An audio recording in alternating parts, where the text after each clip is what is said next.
The Scottish town of Dunblane, recently marking 25 years since the United Kingdom's worst mass shooting, claimed the lives of 16 school children and their teacher.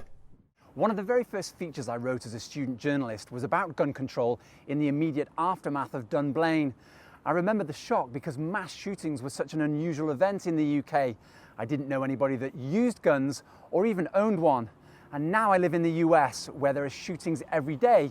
Dunblane prompted the UK to ban most handguns.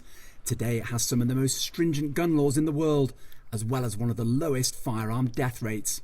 In the US, the 2012 Sandy Hook massacre claimed the lives of 20 school children, similar in age to those in Dunblane, as well as 6 adults.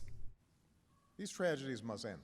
But they didn't. The type of gun used in Sandy Hook was also responsible for subsequent massacres in Las Vegas and Florida. And first-time gun sales are rocketing, up by 40% last year and 60% in January alone.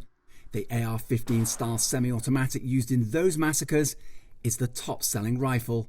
According to a 2016 study, Brazil had the highest total number of gun deaths in the world, and El Salvador the highest gun death rate per capita.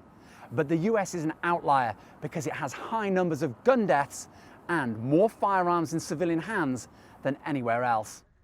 Switzerland, by contrast, combines a high gun ownership rate with some of the world's lowest gun death rates. And Swiss laws prevent anyone with a criminal record or even drug or alcohol addiction from obtaining guns. Red flag laws can stop mass shooters before they can act out their violent plans. US President Joe Biden wants similar laws that would stop anyone posing a danger from acquiring firearms. But some Republican lawmakers think incarceration rather than legislation is the answer. Let's target the bad guys, the felons, the fugitives, those with mental disease. Let's put them in jail. Let's stop them from getting guns.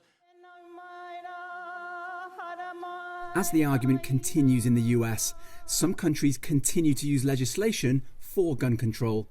New Zealand recently marked 2 years since 51 Muslim worshippers were gunned down. The country's worst mass murder was followed by a ban on military-style semi-automatic guns. Owen, Fairclough, CGTN, Washington.